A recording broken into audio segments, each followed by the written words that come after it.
Boa noite, bem-vindos ao Jornal da Noite. Mais de 3 milhões de moçambicanos correm o risco de ficar cegos devido a tracoma, uma doença causada por um vírus que ataca os olhos. Para travar a situação, o Ministério da Saúde vai lançar 2 campanhas de tratamento gratuito. A tracoma, caracterizada por dores nos olhos e lágrimas, é uma das principais causas de cegueira em Moçambique e já é considerada um problema de saúde pública, de acordo com o Ministério da Saúde.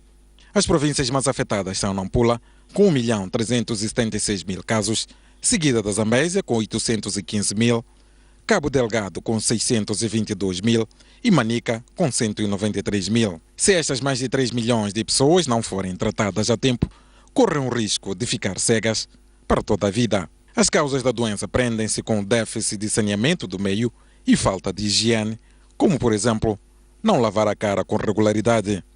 O Ministério da Saúde anunciou esta terça-feira que vai lançar 2 campanhas para o tratamento da doença, estando previsto um orçamento de 13 milhões de meticais para a formação de técnicos de saúde, distribuição de material e medicamentos. Entre 2011 e 2013, foi feito um mapeamento no país desta doença, portanto, do tracoma, onde verificou-se que cerca de 36% dos nossos distritos eram considerados de endêmicos para o tracoma. Portanto, consideramos de endêmicos fazendo corte, portanto, de prevalências ao nível de 5%. Quer dizer, cerca de 36% dos distritos do país tinham prevalências, portanto, iguais ou superiores a 5%. As campanhas abrangem apenas 4 províncias do país, dada a sua vulnerabilidade à tracoma. O tratamento consiste em pomadas, xaropes e comprimidos próprios para a vista. Primeiro é salvaguardar que o nosso grupo-alvo, portanto, as crianças e adultos, recebam o medicamento adequado. A campanha será realizada em 2 fases, nomeadamente em meados deste mês e no fim de outubro próximo. Cerca de 139 mil casas serão pulverizadas nos próximos 3 meses na cidade de Nampula. A ideia é reduzir os índices de malária, considerado uma das principais causas de internamentos e mortes nos hospitais. A campanha de pulverização intradomiciliária contra a malária iniciou esta terça-feira e durará 3 meses. Eusébio Chaquice, diretor de saúde no distrito de Nampula, revelou que a perspectiva é abranger cerca de 139 mil casas, estimando-se no universo de 800 mil pessoas. É um evento que começou pela formação dos rociadores, foram 10 dias de formação e que a formação consistiu na utilização das bombas e também dos procedimentos que devem ser garantidos para que o processo de pulverização seja feito nas melhores condições possível e seja aceito pelas comunidades. A malária é tida como uma das principais causas de internamentos e mortes nas unidades sanitárias da cidade, uma situação que o setor de saúde pretende inverter com esta campanha. O que nós sabemos é que a malária tem o peso cerca de 45% daquilo que é o atendimento nas consultas externas e também mais de 50%, cerca de 56%, que é o peso, portanto, do internamento, e temos também a mesma responsabilidade naquilo que são as mortes por malária, em cerca de 26%. Portanto, isto é o peso que a malária tem. Eusébio Chaquice assegurou, no entanto, estarem criadas as condições materiais e financeiras para a execução da campanha, que conta com 216 agentes pulverizadores, divididos em 30 equipas. Mais um taxista foi encontrado morto em Sofala depois de ter sido enganado por supostos clientes. Os autores do crime já foram identificados e estão detidos em Gorongosa. Este é o 5º caso só este ano em Sofala. Trata-se deste cidadão que em vida respondia pelo nome de Rafael João, de 40 anos de idade.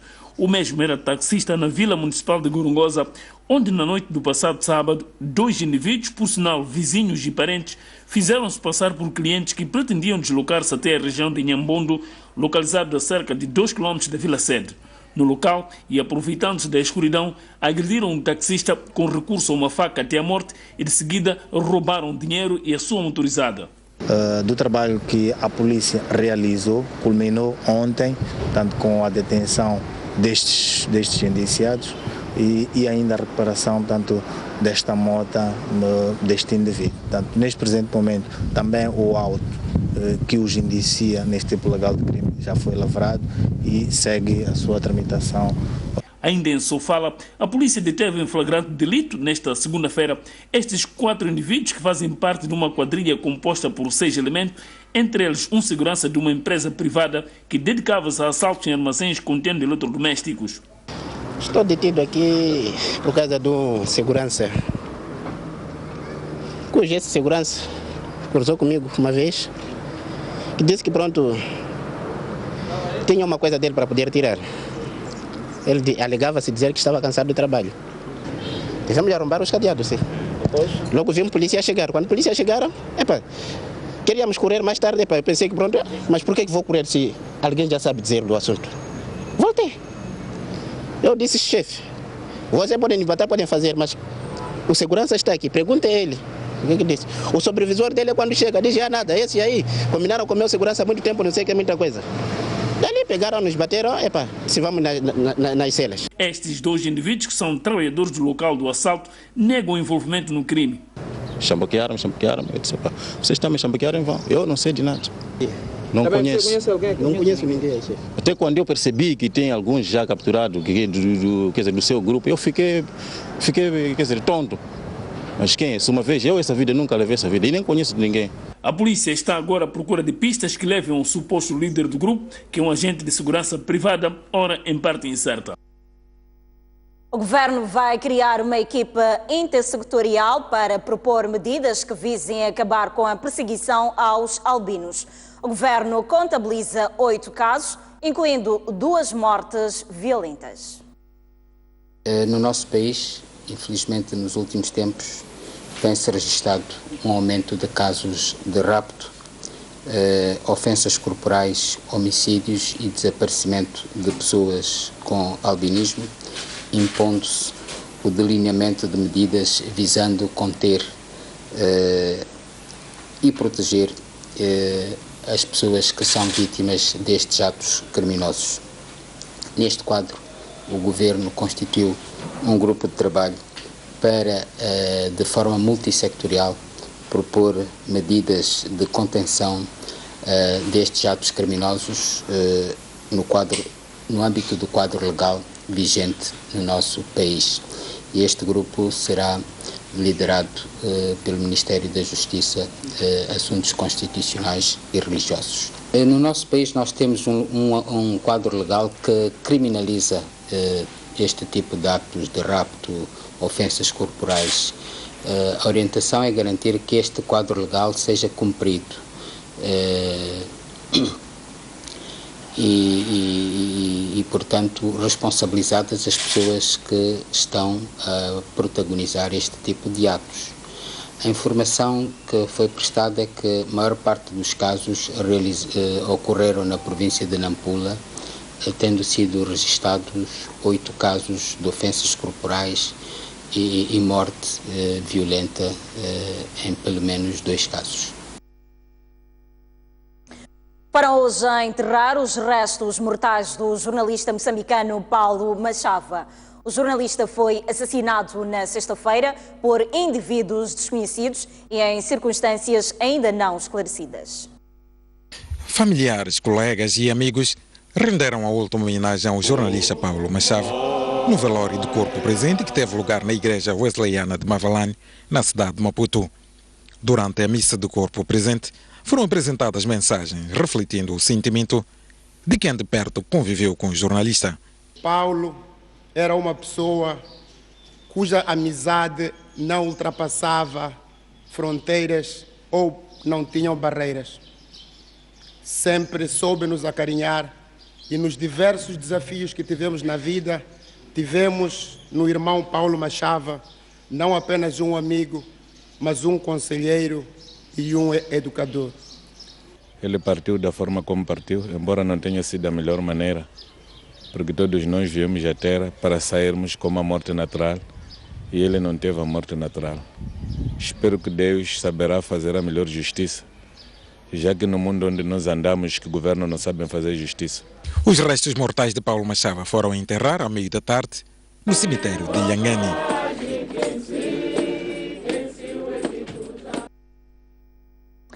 Muito bem, vamos olhar outras notícias. A equipa de fiscalização de normalização e qualidade trabalhou na manhã desta terça-feira em algumas bombas de abastecimento de combustível em Quelimane. Das 12 mangueiras inspecionadas, em 2 bombas, 4 fornecem combustível a menos do padrão recomendado. Nas bombas bons sinais das 6 mangueiras de combustível inspecionadas, designadamente 4 de diesel e 2 de gasolina, uma mangueira foi interdita por fornecer combustível muito abaixo da escala do padrão recomendado por lei. Já nas bombas SAP, das 6 mangueiras fiscalizadas, 3 fornecem combustível não justo para o consumidor. Mas outro problema é a viciação, quer dizer, o ter sido colocado o selo ou tirado o selo depois de um ajuste para não poder fornecer o que se deseja. Esteve aqui o Conselho Municipal muito bem, quando se aferiu o fiscalizador não esteve, mas neste momento eu venho aqui fazer essa fiscalização. Pode ter havido no momento do Conselho Municipal ter feito a aferição e selar, no entanto, o medidor para aquela mangueira, mas não de forma que esteja a abastecer conforme se espera. O Instituto Nacional de Normalização e Qualidade recomenda a manutenção das mangueiras por forma a fornecer litros justos ao consumidor. A nossa atividade é proteger o consumidor. Eu estou perfeitamente... Neste caso, não estou a discutir isso, não estou a discutir essa questão. Há uma situação aqui que está a acontecer, que é de abastecer a mais, para dizer que em algum momento a sua bomba abastece a mais, sai a perder, em outro momento abastece a menos, quem sai a perder é o cliente. Então a nossa atividade é fiscalizar para constatações como estas e reprovarmos no caso de tanto abastecer a mais como a menos. Neste caso, voltamos a ensaiar, está a abastecer a mais. Vamos interditar na mesma. O que eu estou a dizer é assim, o que eu digo é isto.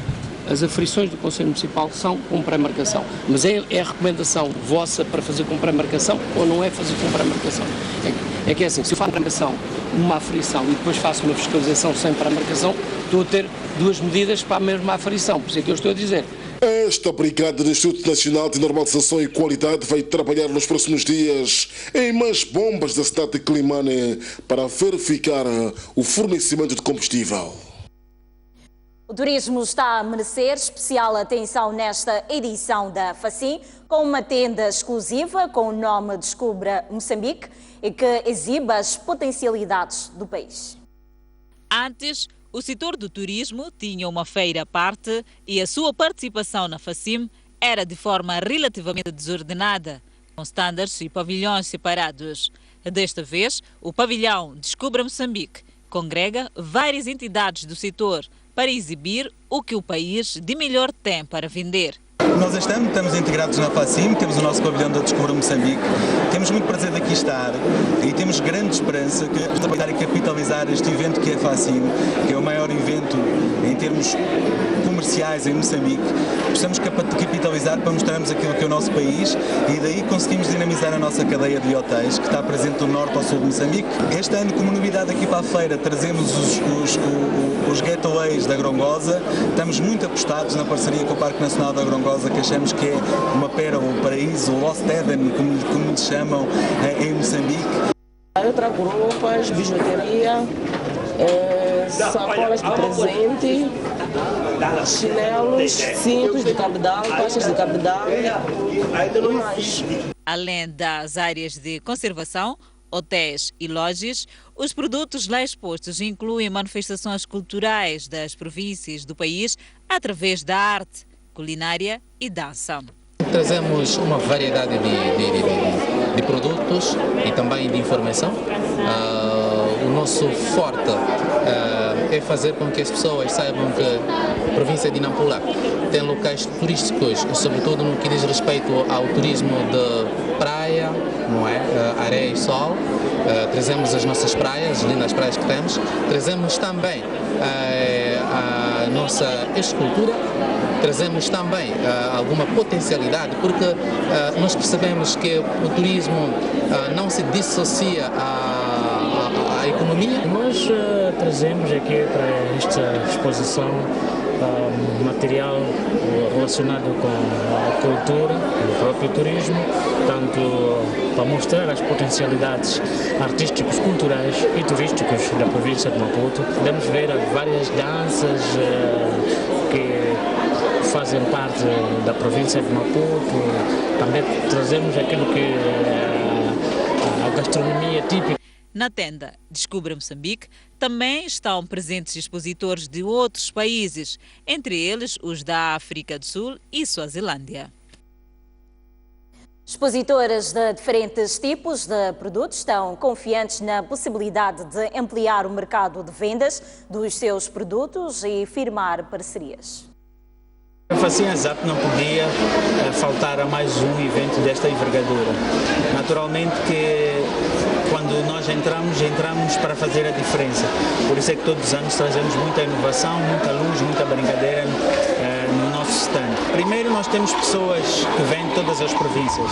Algumas delas que no passado nós não tínhamos loja e vieram ter connosco e ficaram mais próximos. Conseguimos interagir com essas pessoas, conseguimos inclusive saber que havia alguma necessidade nessas províncias, em que depois conseguimos ter lojas próprias nessas respectivas províncias.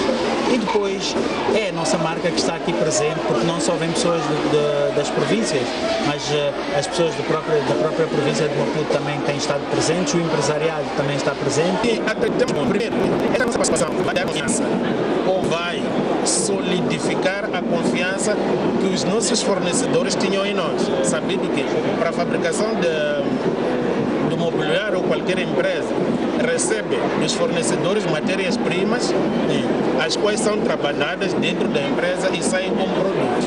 Neste caso, as pessoas, os nossos fornecedores, de quem recebemos os ferros, as madeiras, ao ver o produto que eles nos fornecem transformado em mobiliário, também sentem-se orgulhosos.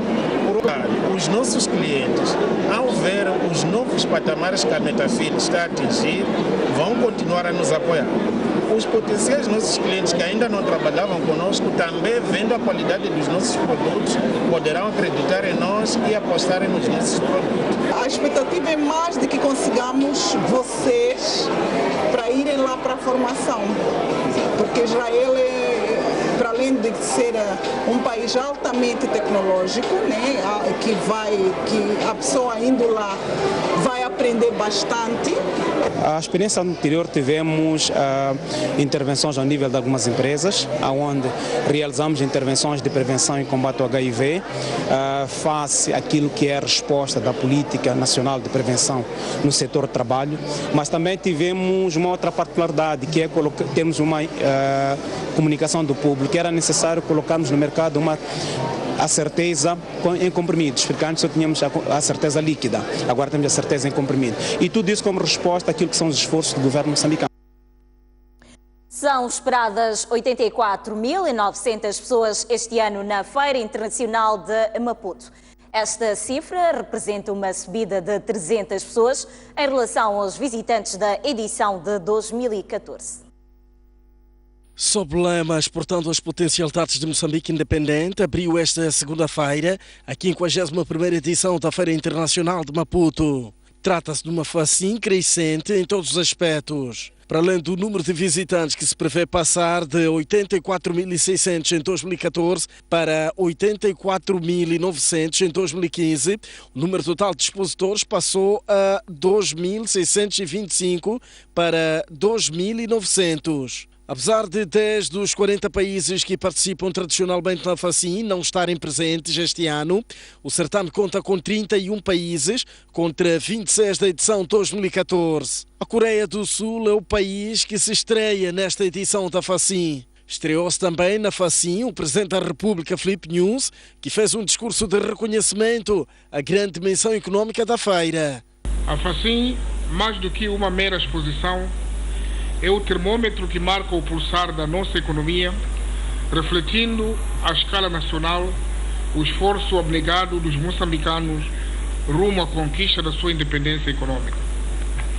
Queremos, assim, encorajar todas as iniciativas da direção da FACIM, visando elevar a nossa feira-mãe para patamares de excelência com certas feiras da região do mundo. Outra novidade é um pavilhão onde só se podem encontrar expositores do setor financeiro. O Banco de Moçambique se prepara para celebrar o Dia Mundial da Poupança no dia 31 de outubro. Nesta edição assim serão realizados seminários de negócios a vários níveis e as províncias de expedição terão dias dedicados à promoção dos seus produtos. Um dos aspectos a destacar na 51ª edição da FACIM é o crescimento na exposição realizada no recinto da feira, ou seja, as empresas que expõem fora dos pavilhões. Muito bem, momento de observarmos o nosso primeiro intervalo, mas antes passamos a olhar as taxas de referência cambial. Voltamos dentro de instantes, até já.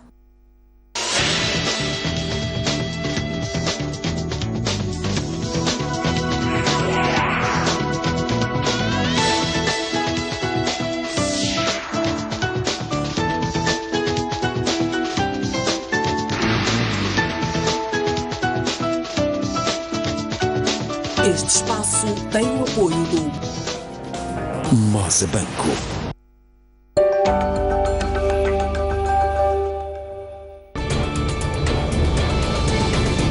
Porque o que você pensa conta. Reservamos-lhe um espaço de opinião em dose dupla. Conto consigo das 11h30 às 12h30. Eu das 18 às 19h30.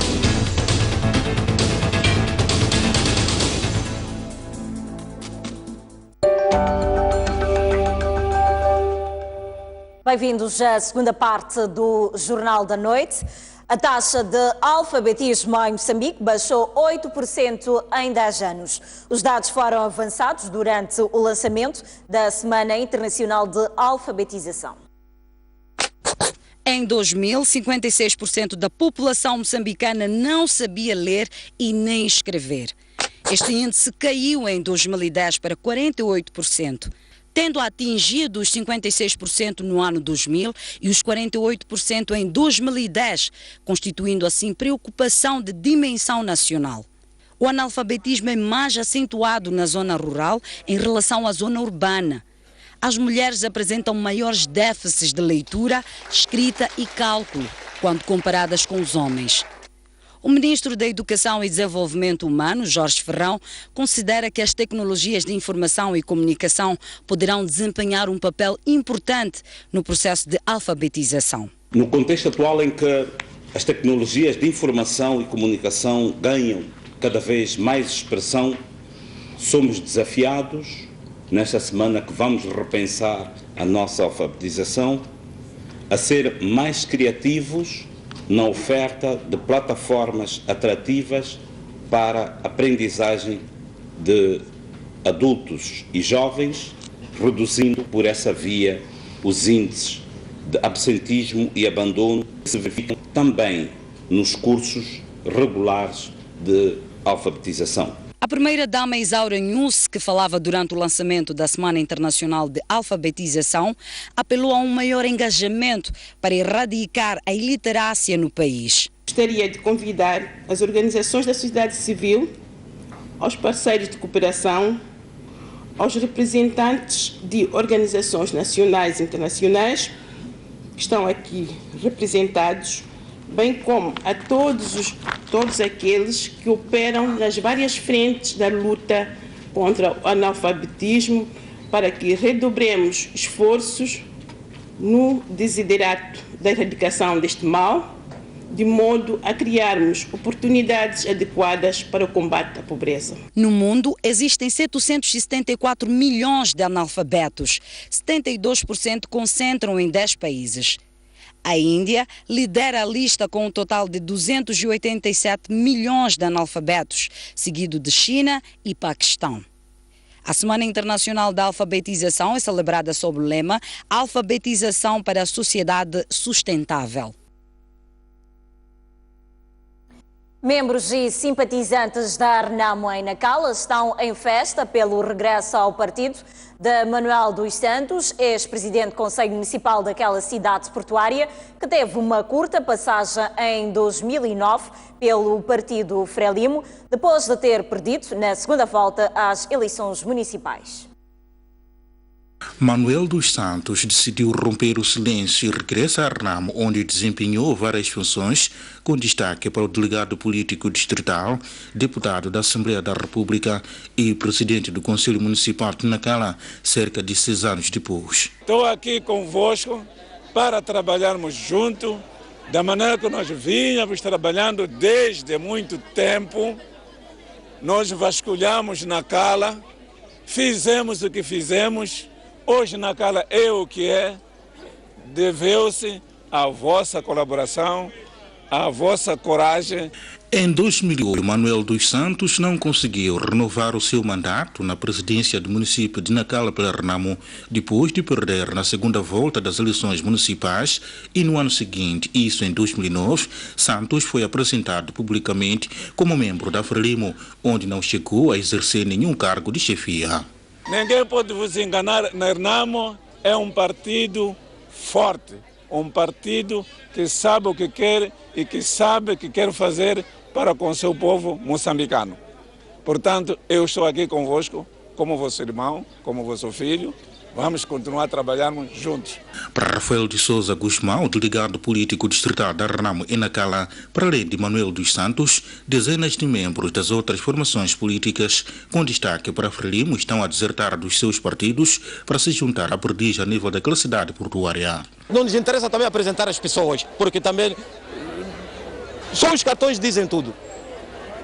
O que isso significa para Renamo e Nacala? A Renamo é um baluarte em Nacala, vocês sabem muito bem. Nacala é da Renamo e sempre foi da Renamo e sempre será da Renamo. Portanto, estamos a revitalizar mais para batermos um conuco nas autarquias. Nacala é uma região da província. Deputados da bancada da Frelimo pelo Círculo dos distritos localizados ao longo do litoral. Deputados da bancada da Frelimo pelo Círculo Eleitoral de parlamentares da Frelimo e militantes têm-se mostrado preocupados com a situação da paz no país. Vão ter encontros com os membros e militantes daquele partido, atividades da Frelimo, na chamada Casa do Povo, e colher sensibilidades das bases daquela formação política. Como sabem, de janeiro, digamos, de instrumentos que foram aprovados, a começar pelo programa quinquenal do governo, que inaugurou o novo ciclo de governação destes 5 anos, o Plano Econômico e Social e o Orçamento do Estado e outros instrumentos. Esse trabalho que nós realizamos das instituições do Estado e os setores da economia e da sociedade.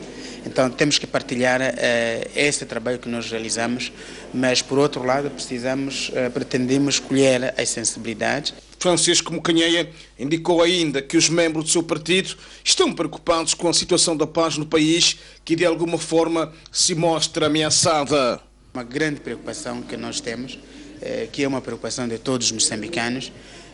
As alegações que são feitas, todos nós sabemos que são alegações infundadas. Portanto,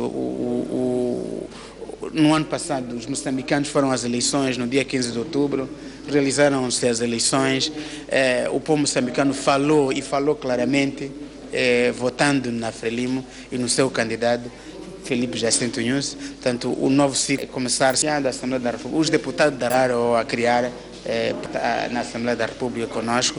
Então, não há razão para começar-se a... Os 22 deputados deste círculo eleitoral, para além da capital provincial, os deputados da Frelimo escalarão os distritos, como são os casos de Angoche e Moxinqual, para o mesmo propósito. 38 agentes da polícia foram condecorados esta segunda-feira na província. Dentre os reconhecidos pela sua entrega no trabalho na corporação, o destaque vai para oficiais superiores e subalternos, os quais entregaram a sua juventude para... A polícia não sabia nada, aprender a ser polícia policiando, que tinham como missão, nos termos da cláusula 11 do Acordo de Lusaka, assinado em 7 de setembro de 1964, entre a Frente de Liberação de Moçambique e o governo colonial português, proteger as pessoas e os seus bens. Todos são cofundadores do Corpo da Polícia de Moçambique, criado através de metamorfoses do país e da corporação. Abandonamos as nossas famílias quando nada sabíamos, porque a idade não conferia as responsabilidades que nós fomos assumir. Mas ao longo da carreira, fomos a perceber que havia necessidade de darmos aquilo que era à nossa disposição para o bem deste país. A cerimônia de condecoração e reconhecimento dos agentes da PRM de Cabo Delgado foi orientada pelo comandante provincial Joaquim Sefe. A todos os colegas, como bem disseram todos eles, que nós temos que pegar o legado deles e deles que nós temos que nos inspirar para seguirmos em frente, para combatermos de forma permanente a criminalidade e os acidentes de viação. Isso temos que fazê-lo com profissionalismo e esmero, porque não se combate criminalidade com corruptos, não se combate acidente de viação com corrupção. Este ato foi testemunhado por familiares e amigos dos condecorados e insere-se nas comemorações dos 40 anos da Polícia da República de Moçambique. Notícias fora de portas. A italiana Eni anunciou o maior reservatório de gás natural do Mediterrâneo ao largo do Egito. A companhia espera começar a produzir gás naquela região dentro de 4 anos. De acordo com o comunicado emitido no domingo, o campo de Zour tem potencial para se tornar um dos maiores do mundo na produção de gás natural. A jazida situa-se a 200 quilómetros da costa egípcia, a 1.450 metros de profundidade, e estima-se que tenha cerca de 850 mil milhões de metros cúbicos de gás. Esta descoberta confirma o Mediterrâneo Oriental como novo Eldorado de gás natural. Chipre e Israel já estão no roteiro das petrolíferas e suspeita-se que as águas gregas escondam um grande potencial em hidrocarbonetos. A Eni é o maior produtor de gás e petróleo estrangeiro a operar no continente africano. A empresa, detida em 30% pelo Estado italiano, possui 100% dos direitos de exploração da jazida agora descoberta. A companhia afirmou que vai iniciar de imediato as operações de desenvolvimento para começar a produzir gás natural dentro de 4 anos. Em Moçambique, a italiana Eni é líder e operadora do consórcio que explora a área 4 da bacia do Rovuma, onde foram descobertos mais de 75 bilhões de pés cúbicos de gás natural. Pelo menos um polícia morreu e mais de uma centena de manifestantes ficaram feridos na sequência de confrontos após a adoção de uma reforma no Parlamento ucraniano.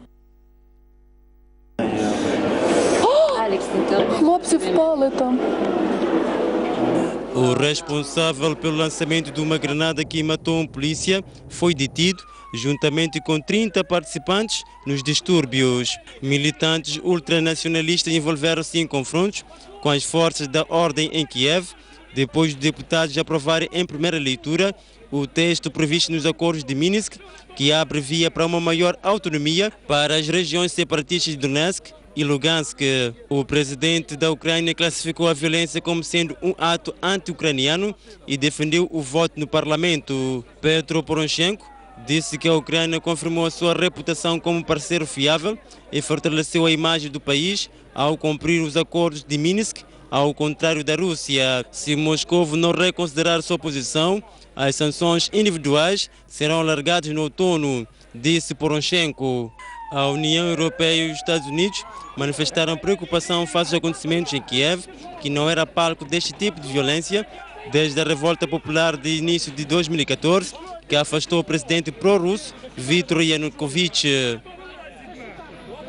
Passamos agora a observar mais um breve intervalo, mas antes passamos a olhar a previsão do estado de tempo para as próximas 24 horas. Depois do calor de hoje, prevê-se uma descida das temperaturas para a zona sul do país, onde Maputo poderá registrar uma máxima de 25 graus e uma temperatura mínima de 21 graus. 28 graus de máxima para Xai-Xai e uma temperatura mínima de 20 graus. Prevê-se para Inhambane uma máxima de 29 graus e uma temperatura mínima de 23 graus. Caminhamos para a zona centro do país. Beira poderá registrar uma temperatura máxima de 31 graus e uma mínima de 21 graus. 33 graus de máxima para Chimoio e uma temperatura mínima de 16 graus. E prevê-se calor para Tete, com uma máxima de 38 graus e uma temperatura mínima de 22 graus.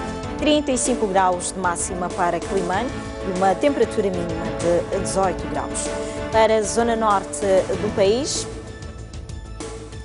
prevê-se para esta quarta-feira uma máxima de 32 graus para Nampula e uma temperatura mínima de 18 graus.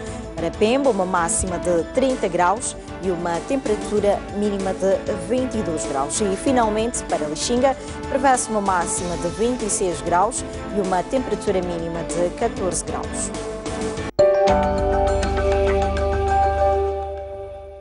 Uma criança e um jovem desapareceram nas águas da Praia do Inos, aqui na cidade de Pemba. Combate ao crime é a palavra de ordem da chegada do líder da RENAMO à cidade portuária de Natal. Tevis Mango deixou ficar as seguintes considerações. A partir da cidade da Beira e com imagens de Manel Chicava. No interior desta viatura seguiam 4 ocupantes. A reunião que aprovou a primeira Constituição da República. Bairros periféricos das cidades de Maputo e Matola. A alma do magistrado calou-se precisamente neste local. As notícias do país cabem todas aqui. Um país sem história é um país sem futuro. Um país sem cultura é um país sem identidade. Um mundo sem referências é um mundo sem norte. Um país sem ídolos é um país sem referências.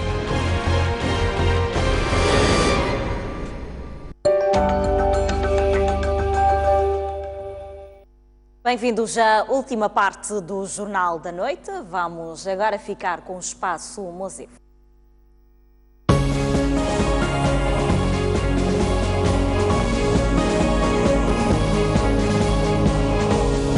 As 5 ideias. A primeira tem a ver com uma coisa que eu chamo ressignificar, que é mudarmos algumas ideias que nós temos cristalizadas sobre determinadas realidades. Eu penso que existem ideias cristalizadas sobre a ideia de cultura, por exemplo, que se confunde muitas vezes com entretenimento, com simples fruição. A cultura, como nós sabemos, é muito mais do que isso. O que eu defendo nesta primeira ideia é que nesse processo de ressignificação é que nós temos que olhar para a cultura como um ativo simbólico, mas também um ativo econômico. De tal modo que nós, perante o contexto que vivemos, olhemos para a produção cultural de uma forma diferente. A segunda ideia tem a ver com compromisso político. Ontem, na discussão que nós tivemos aqui, o impasse foi exatamente aí. Discutia-se e tal, mas por que é que nós... E parávamos ali. Eu penso que os poderes públicos, locais e centrais, têm que mudar neste sentido. E ontem, voltando uma vez a David Frost, quando ele deu o exemplo, fez o paralelismo entre Moçambique e Namíbia, e mostra que há alguns anos nós estávamos ao lado da Namíbia, e a Namíbia subiu, e nós regredimos. Foram decisões políticas que assim fizeram. Outra ideia, a terceira ideia, é a educação. Eu não vejo, atenção, a educação como muitas vezes nós vemos como instrução. Uma pessoa educada pode ser educada sem instrução. Uma pessoa pode ser instruída a não ser educada. E nós, para termos, de facto, um turismo cultural triunfante, nós temos que nos educar. E temos que começar por nós. A quarta ideia é aquilo que eu chamo patrimonializar. Nós dizemos que temos os patrimónios, mas nós, efetivamente, não os temos. Há uns anos tive a oportunidade de viajar para a Moeda. Era a minha primeira viagem para a Moeda. Uns 10 anos. E quando lá cheguei, apanhei um dos maiores choques da minha vida. Era um lugar imundo, cheio de capim, que transandava, e não sei como está hoje. Aquilo é um património nacional. Num outro país haveria roteiros. Seria um destino para muita gente. Finalmente, a última ideia tem a ver com a internacionalização. Penso que cada vez mais temos que nos mostrar ao mundo naquilo que nós temos de melhor e, sobretudo, naquilo que nós ainda temos de específico.